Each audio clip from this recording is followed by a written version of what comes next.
Here's my audience. Alrighty. My name is Kayla, and today I would like to talk to you all about the Japanese culture.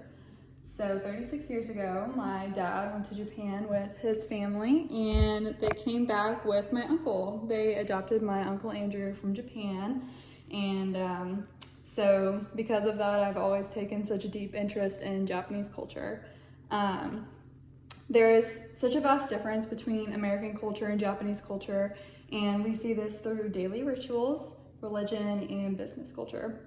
So first up, for daily life in Japan, one thing that people of Japanese culture do on a daily basis is remove their shoes before entering a building. So they do this mainly before entering somebody's home, but also before entering a business or a restaurant, anything like that. They do this because there is so much bacteria on your shoes, but also because it's a sign of respect. So Dr. Charles Gerba, he said that your shoe sole, one shoe sole alone has 421,000 units of bacteria. So obviously if you were to bring that into somebody's home or into a business, you're spreading those germs everywhere. So not only is this just something practical that it would be easy to pick up on a daily basis, it also helps to prevent disease and sickness. So,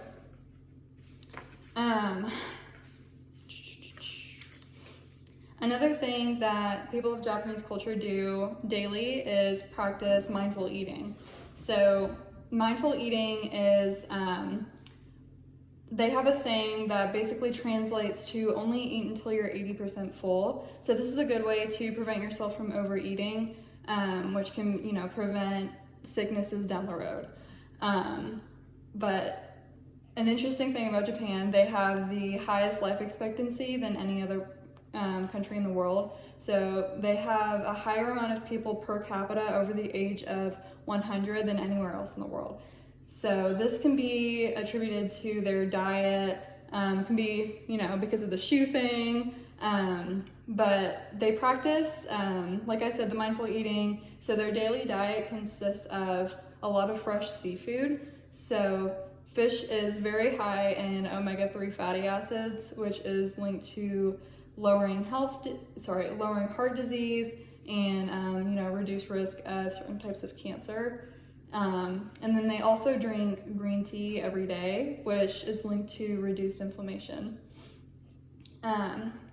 So religion in Japan is something that is highly valued, and there are many, many different religious practices, but one of the main ones is Buddhism. So the Buddhist teaches that you will eventually grow old, fall ill, and then pass away, and in the latter years of your life, you will endure a lot of suffering. In Buddhism, they believe that there is rebirth and that you will live another life. So that suffering that you felt at the end of your life, it is believed that it will carry into your next life.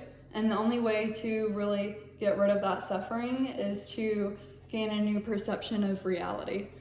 So with this reality, you have to separate the person from the different objects. So people exist separately than things.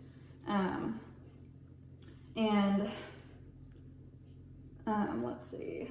So Stanford program on international and cross-sectional studies, they said that one would have to transform their way of thinking into the practice of Buddhist morality, meditation, and wisdom and study. So really the only way to overcome that suffering is to just completely relearn everything the Buddhist way. So another religion that is very popular in Japan is Shinto. The word Shinto means way of the spirits or deities. So Shinto deities are referred to as kamis, and these kamis can be viewed as something awe-inspiring, like a mountain, a river, even a rock, but it can also just look like a regular human being. So there are four different rituals that are practiced in the Shinto religion, and those are,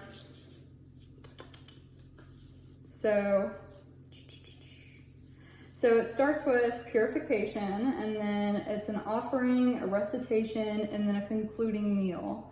The concluding meal represents harmony because it brings the community together. So it kind of symbolizes that peace between the human beings, nature, and the kamis. Practicing harmonization is something that is also highly valued in Japan, and this follows people of the Japanese culture into every aspect of their life. So harmony is something that is practiced in business culture as well. So Japan is a key market for international business, and basic cultural aspects play a key role in this, like language and social structure, things like that. So people of the Japanese culture, they take pride in their customs and they carry them into their workplace. John B. Ford of Business Horizon states that the connection to business practices is that culture includes everything that is thought, said, done, or made by a group. So their culture is something like everyone else's culture. It's something that is learned as you grow up, and it can be influenced by your community, just your surroundings in general. And because harmony is something that is kind of instilled in them at a young age, it follows them into the workplace. Another thing in the business world in Japan that is really interesting, actually, they create a ritual out of trading business cards. So it is one of the most important areas of Japanese business culture, and they make it a ceremony. So it's based on respect and order of rank, and because the organization itself is considered more important than the individual, they'll gather all the individuals in the room and they'll trade their business cards in order of rank so that they can get new clients and new business partners. So it's a great way just to expand business and everything. So conclusively, I think that if American culture kind of adopted the ways of Japanese culture, we would probably see a higher life expectancy, we'd see a lowering in things like heart disease and cancer, and then we'd probably have a more mindful way of thinking, things would be more harmonious, especially in the business world, there would be less toxicity and conflict. But Japanese culture obviously has always been of interest to me, thanks to my uncle. This is my Uncle Andrew. So anyways, I do think that if we adopted some of the Japanese ways of life, things would be better in America.